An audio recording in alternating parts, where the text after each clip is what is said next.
We're making meat pies, or, well, just the crust at least. Golden, flaky crust, no soggy bottoms here. Perfect every time. Let's go. Start with 500 grams of flour and 2 teaspoons of salt and beef tallow, which is beef fat. This one comes from rendered down ground beef that I'd used earlier. Whack it in the fridge and it becomes solid like butter like this.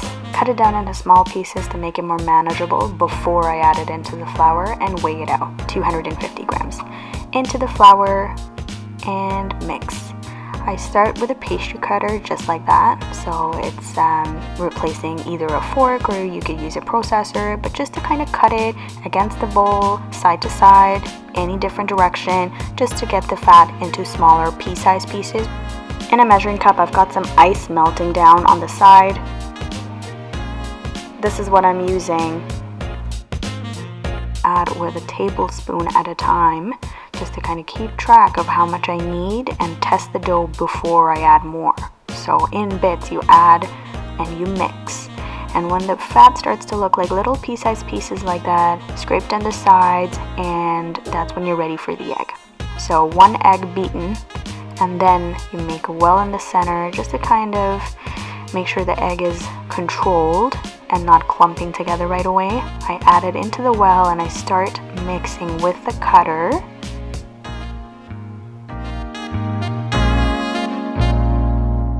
Just side to side, different directions. Just want the dough to come together a little bit before I go in with my hand. So the warmth of your hand is gonna make the dough come together quicker, but I just want to test and see that it holds before I turn it out onto a work surface. Because remember, the warmth of your hand is gonna make the fat melt, and that's not something you want. You want those chunks of fat in there because that's what makes a flaky crust. I'm adding more water, again, tablespoons at a time before I add more. So it's 125 ml total in the recipe, but notice that we're not adding all of it at the same time. This is very loose, so I know I can add a lot before I start to go in with my hand. Recording with one hand is not easy, so I'm trying to mix this dough and knead it on a surface with one hand. But notice I haven't kneaded any flour, so no additional flours. The dough is still crumbly enough that it's going to come together on its own.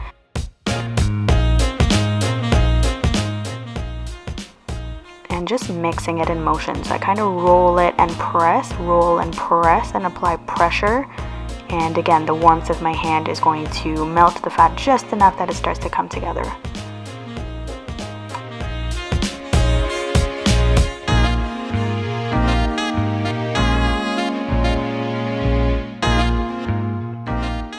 And it's starting to come together. Look how smooth that is.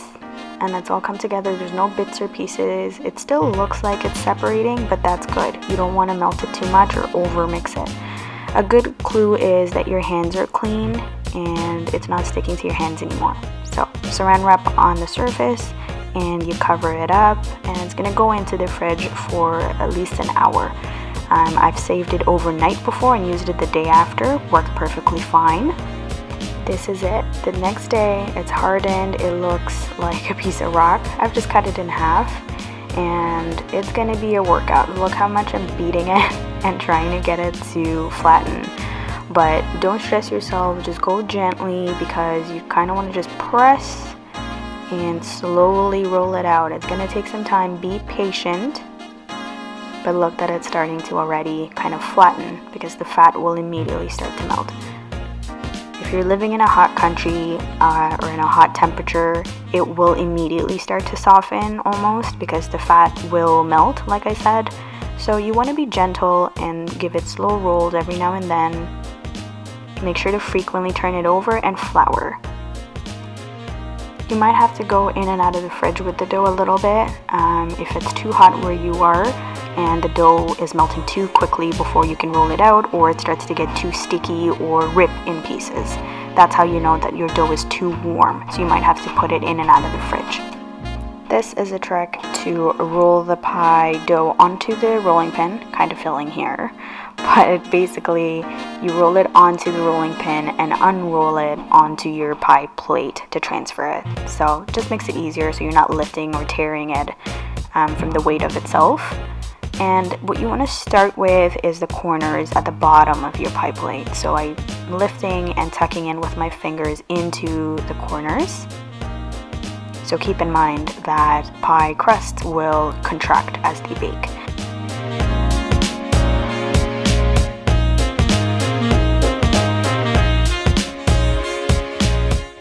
Just neatly tucking in. You don't need all those outer edges. That's why we have extras on our overhang, which I'm going to trim off. And that's fine. We can use those later, as you'll see. So don't throw them away yet. Leave them aside in a scrap pile. And just clean up your edges a little bit. I still like to leave a little bit of overhang for perfect sealing, and I mean sealing as in SEALING. You'll see that it helps with a cleaner seal in terms of no excess filling seeping out, but it gives it a more homely feel. So it's not 100% neat restaurant-like, but I like the homely look, so I'm happy with this. And you can see I'm just pressing around the sides, making sure there's enough shell to go around to cover the pie plate itself. So I'm trimming off the excess and just kind of sealing it onto the edges like that. So wherever there is a little bit less, just add it on and press it in, and it works just fine. I start to crimp. So just with my finger and my thumb on both hands, this is how I start to press in along the grooves of the pie plate.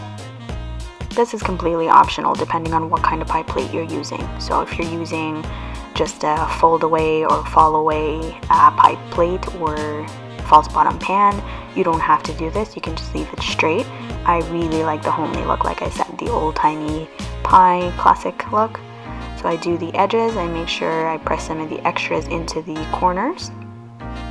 This is where you want your pie crust to be very solid and sturdy so that it doesn't crack or it doesn't break open there. So just go around the side, making sure it's all even. If the edges are looking too thin, I just roll out any of the scraps and add that in to add a little bit more sturdiness so that nothing breaks or seeps out. And it doesn't have to look perfect because no one's going to see this once the filling is in. Just feel around with my hand, make sure the whole thing is even all around.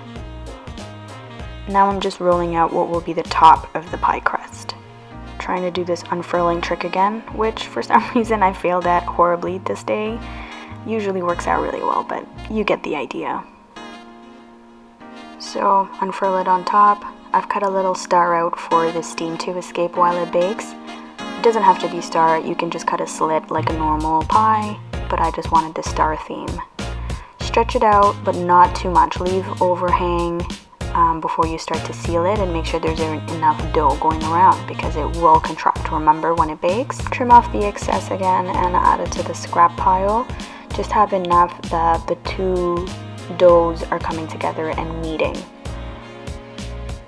Forgot to show it, but there is egg wash between the two, acting as glue to stick them together and make sure that they stay sealed while it bakes. And then you just want to crimp again. So just following how we did the bottom crimps, we're just going around and doing the same on top until it looks even, and I'm happy with that. Now with the scraps, this is what I'm doing. I'm going for stars and moon theme here, so I'm cutting out little star shapes out of the scraps, and you can roll and re-roll it until you have enough. This one scrap I'm using to make a moon with a little paring knife. And I'm just going to test out and see how everything looks before I glue anything on. So just kind of working around and playing with what it looks like before I go on with this egg wash.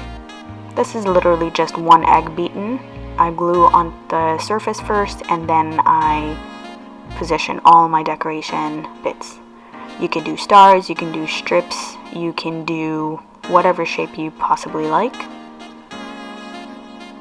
And just gluing everything, or well, egg washing everything in this case, because this will make everything stick and stay together, but also that's what gives it that beautiful golden crispy top.